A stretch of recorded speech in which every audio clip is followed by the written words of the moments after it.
There are always changes being made to comic book characters that either stick around or don't, but at any given time we can take a peek at the heroes we know and love and see what they're up to, and sometimes it's pretty shocking how much they've changed. So it being 2022 as of posting this, let's look at the top 10 superheroes you may not recognize these days. At number 10 we have Dreamer, or Dream Girl, who doesn't quite resemble the way she used to appear in the original comics. That's because in the CW series Supergirl, Neuronal is now Neonal, and aside from her costume making a decent change, the character is actually quite different as well. Most notably, Dreamer is known to be the first transgender superhero to appear on TV, played by Nicole Maines, who is herself a transgender activist. But that's not all. The character is also quite a bit younger, and I mean, her hair isn't even blonde anymore, which I think is fair to note. She doesn't look quite the same. But either way, from the name change to the costume change to even an entire color palette shift, Dream Girl, now Dreamer, has metamorphosized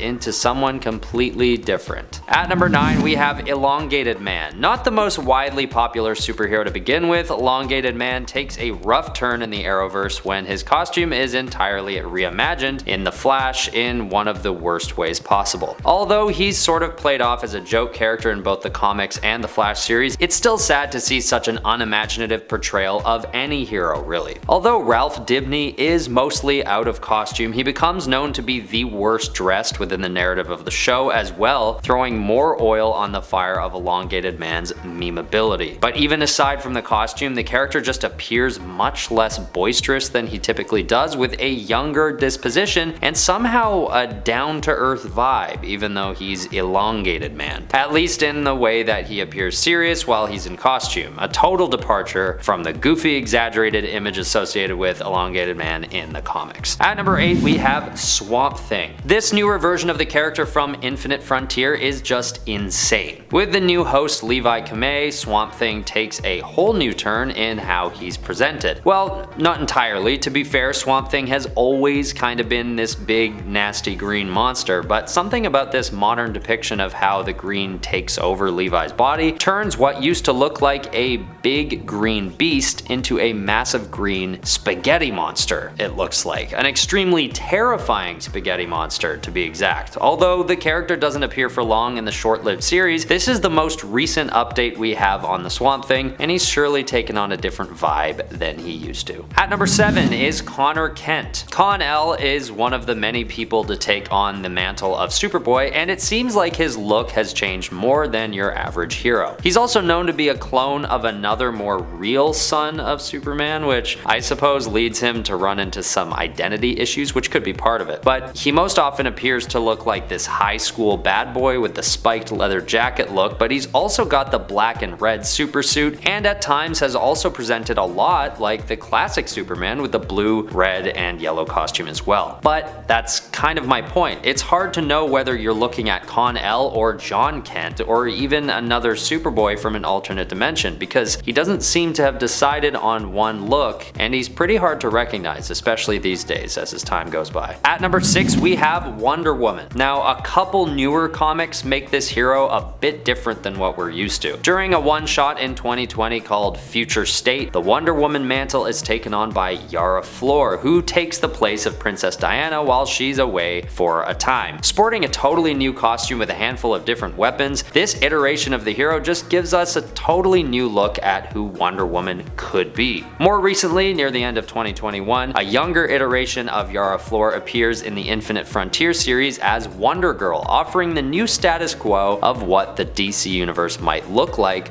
moving forward. But aside from the Wonder Woman mantle being taken on by a new character, there is another series that leads right up until the end of 2021 called Wonder Woman Black and Gold, in which multiple different art styles are employed to give us a totally new aesthetic to the Wonder Woman story itself. Although there is a continuation of the traditional Wonder Woman storyline running into 2022, there are also some alternatives to the character that have been released right up until this year that give us a whole new look into how the character could be portrayed. And at number 5 we have Gambit. Back in 1990 when the character was introduced, he didn't strike me as much of a pretty boy as he seems to be portrayed today. But now, His charm has become actual part of his power set known as Hypnotic Charm. Now, with this new storyline being dropped later this month, I can't confirm what I don't know about the official 2022 version of the character, but in recent years Gambit has changed quite a bit, at least in certain portrayals. Partly with his newer Hypnotic Charm power, but also with his abilities he acquired during his time as the Horseman of Death for Apocalypse. During this time he gains a set of newer, darker abilities that usually aim to kill, and even further, after blinding himself with an exploding card, Gambit learns how to see the future somehow, which is a big deal for a character that has always otherwise just been concerned strictly with kinetic energy and things of the like. And although these days he has renounced the title of Horseman of Death, he still might have the ability to disintegrate his targets through molecular acceleration. In his new self-titled series, however, we'll see him paired up with a child version of Storm, which will tell the story of how Gambit came to be an X-Man. So maybe the character will get back to something closer to his original portrayal, whether we want that or not, but we'll see. At number 4 is Iceman, another character that is being endowed with a whole new range to his power set. Iceman these days appears to have the ability to conjure up ice beasts on command and freeze his targets on a molecular level. Some argue that the level that Bobby Drake has brought his powers to at this point has given him status as an Omega Mutant, which is a far cry from the days he was riding ice slides and throwing snowballs. Still having these ice slide abilities at his disposal, Iceman seems to favor his god level powers these days, and for good reason. I just didn't expect the young Robert Drake from the old X-Men cartoons to have come so far as to be able to create living beings from scratch, but crazier things have happened in the last few years. At number 3 we have Magneto, who seems to have reached a new level of power these days. With his magnetokinesis now being applied to the whole electromagnetic spectrum, he gains a whole new set of abilities. As of late, Magneto has been showing off his gravity-defying powers, radiation absorption, and even light manipulation, allowing him to turn himself and others invisible. So yeah, if you didn't think that having total control over all the metals in the universe was enough, Magneto is now these days able to control light. So there's that. I mean, to an extent. At one point he even makes Dazzler punch herself in the face with her own light-based powers, which is pretty OP if you ask me, but it's still the old Magneto we've always known somewhere in there. He looks roughly the same. He's just developed quite a bit since the old days, and we're excited to see where he goes from this year onward. At number 2 we have Jubilee. Jubilee has always typically been known as a bit of a pushover, having a pretty passive power set under her belt. She was able to shoot fireworks on command, and that was sort of it. She was always a fun person and was great at distracting enemies, but in terms of sheer power, she wasn't gonna land high on a list if she was ranked among her peers. But in the last couple of years, this character has undergone a total transformation, and what turns out to be known as lumikinetic explosive light blasting is a power that could be tapped more than just creating small bursts of fireworks on command. These days, Jubilee is able to create literal explosions, sometimes even considered to be nuclear level. Not only this, but over the last couple of years she has also spent a good stint as a vampire, which just makes the character even more different from what we've always been used to leading into 2022. At number 1 we have Batman from Dark Knights of Steel. In this new limited series that is being released as we speak, if you're watching this in 2022 when it was posted, Batman is being given a total medieval makeover. Along with other DC characters, Batman navigates a medieval landscape of dragons and ancient magic, donning not only a suit of armor but a sword as well, which really takes the concept of the Dark Knight to more of a literal degree than I think any of us were ever expecting. But honestly, it works for me. These days, Batman has become a character, and a franchise for that matter, that is being openly explored through various different lenses in the comics and in the movies. And people seem to be openly inviting more and more off-the-walls portrayals of the character, no matter how different they appear from the original. And in the Dark Knights of Steel, we're seeing yet another example of this, where Batman isn't even being set in the same time period anymore. But even though he may be somewhat unrecognizable from, let's say, the Tom King series, I feel like this has become something that fans of Batman have gotten used to over the years. Alright, that was the list for today. Thanks for watching. If there are any other characters that have become almost unrecognizable in the last few years, lay them in the comments below. Love to learn more and chat with you, so I always do my best to respond to your comments using my personal channel. This has been Top 10 Nerd, and I've been your host, Ben Ball.